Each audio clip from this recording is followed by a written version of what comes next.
amma bakka amma ofirraa gara hojiitti bakka as keessatti mana ari'anii mana Isticaajiin meeshaa gara hojiitti ni lafa garagalcha. Ni lafa garagalcha rooza. Nalaalisi.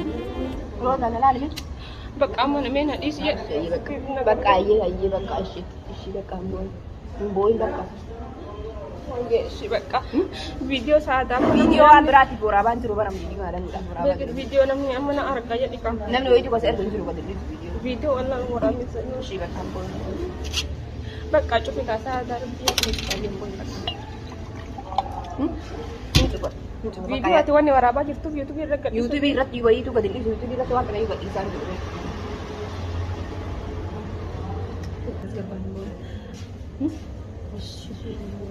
Telefoona maal gootu? Telefoona iskiriiniin yaalaa gubate. Inni gubate? Nagama qabdaa miti? Wanti dhukkubu tokko hin jiru. Nagama qabdi. Ishii bakka hambooyi. Ayyuu viidiyoolee wanti waraabaa jiruuf waan biraa ta'e miti. Yaadannoo waraabaa. Hambooyi bakka ishee hambooyi. Hambooyi roobni hambooyi. Rooza hambooyi. Shaaltuu lubbuun jiraachuu keeti. Baqqaayyee baqqaayyee Ishee hambooyi. baqqaatti na eeguutti jedhanii. Maatu si eega?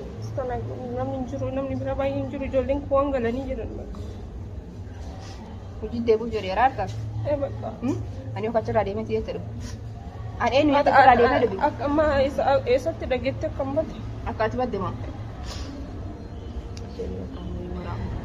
Bakka baay'een booyin bakka. Itti ayyeen booyin kaa? Ayyeen booyin bakka. Waliin dalagaa. Dhageesse? Dalagama. Dalagin dhiyaana xumuree dhufaa mana kee waan jiru. Saadacha naan Bakka waliin abbaan manaa waliin dalagna bakka inni faafatu. Ishee? Deem kana na qulqulleessa. Naa rakkoon hin qabu dhiis. Ishii kakkaadeen. Assalamualaikum warahmatullahi wabarakatuh. Kabajamtootaaf jaalatamtoota hordoftoota Zeenuu Tuub mee warri akka kan koo gammaddan roozan argamuudhaan mee wallaahi hedduu tokko gammachuun guddaan natti dhagahame. Yaa Allah yaa Allah yaa Allah yaa Rabbi alhamdulillahi rabbil alamin alhamdulillahi rabbil alamin.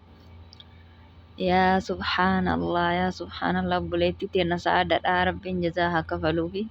Hedduu galatoomi jedhaan asumaanii maaliifuu aarsaa guddaa kafaltee hiriyyummaadhaaf jecha jechuudha wajji nyaattee wajji dhuydeef jecha soyxee irra geettee jirti. Dubartiin kutattuun akkanuma jechuudha rabbi jazaa isii haa kafalu. Dhugaa rabbii waan namatti dhagahamu mucattii tana uma isii mudate bicha.